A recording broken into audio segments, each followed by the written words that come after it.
Союз полной любви. Возможно ли такое?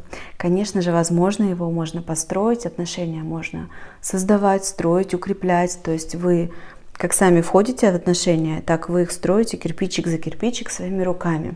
Иногда вы делаете это неосознанно, и тогда вы получаете, что получится. Иногда часто получается не то, что мы хотим. Если вы строите кирпичики свои в отношениях осознанно, то вы получаете по большей части то, что хотите. Поэтому сейчас я дам две рекомендации. Как гармоничные отношения достигаются, да, как можно повлиять на это.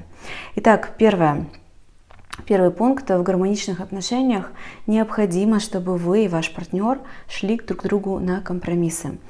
Это называется термином искусство компромиссов, искусство договариваться. Компромисс – это когда вы вместе с ним оказываетесь в конфликте, который вроде бы неразрешаемый.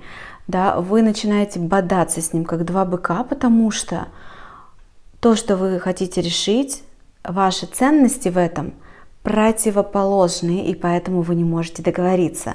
Я люблю мясо, а ты рыбу, я люблю чай, а ты кофе, я хочу на море, а ты хочешь в горы, я не хочу детей, а ты хочешь детей, я хочу дом, а ты хочешь квартиру. И вот эти моменты, где никогда невозможно договориться, потому что вы оба хотите разного, потому что ваши желания основываются на ваших ценностях, ваши ценности в этих моментах очень разные.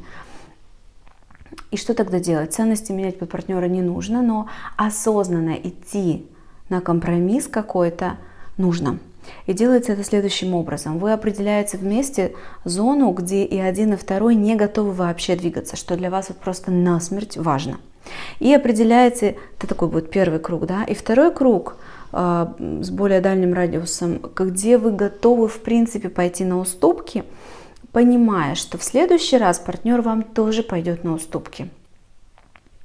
Потому что иначе два человека не могут жить долго и счастливо вместе, если они не идут периодически на уступки друг другу, потому что придется идти на уступки. Главное научиться договариваться, и это ваша задача. Не ждите, что к вам придет партнер, который уже сам это умеет. Иногда такие бывают, это люди дипломатичного такого склада характера, с ними очень легко, но их не так много. И если вам попался не такой, это еще не повод сразу бежать искать другого, потому что все-таки химия тела, да, в кого мы влюбляемся, непредсказуемо, вот так. Поэтому осознанно идти договариваться и учиться этому вместе. И второй пункт, очень важный, это яркая сексуальная жизнь вместе. Секс. Если в паре секс отсутствует, или он практически отсутствует, или он настолько серый и невкусный, и неинтересный, и неяркий, что он тоже практически отсутствует, потому что секс без удовольствия, не считается. Секс для этого и нужен, чтобы получать удовольствие. Поэтому если в паре нету секса, то партнеры превращаются просто в друзей-сожителей. А друзья жить вместе не должны. Невозможно друзьям существовать вместе в одном помещении и договариваться. Опять-таки по причине того, что начнутся конфликтные моменты, и у друзей нету вот этой, склеивающей силы. А друзья тоже идут на компромиссы, тоже договариваются, но это невозможно постоянно вместе. С друзьями идеально сошлись, провели время классно вместе и разошлись. А в паре мы же постоянно вместе.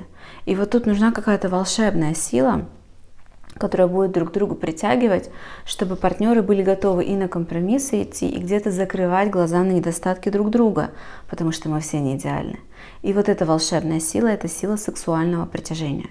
Поэтому, когда у партнеров секс никакой или практически никакой, то у них нету вот этой внутри склеивающей волшебной силы.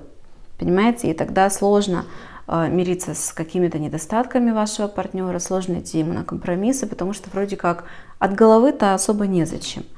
Но здесь полезно понимать, что это необходимо, да, но хочется еще, чтобы это было как-то интуитивно. Вот мне просто захотелось закрыть глаза на его недостатки, а не потому, что я себе приказала это делать, или не потому, что я считаю это выгодным.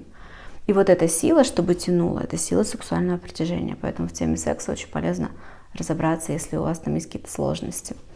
Если это видео вам полезно, пожалуйста, поделитесь со мной лайками. Для меня это полезно будет для продвижения этого канала. подписывайтесь на канал. Если хотите от меня больше лайва, личной жизни, заглядывайте в мой инстаграм, я там в историях практически каждый день. А также пишу посты текстом в телеграм-канале, ссылки на свои соцсети я оставляю внизу, вы можете там перейти. До встречи!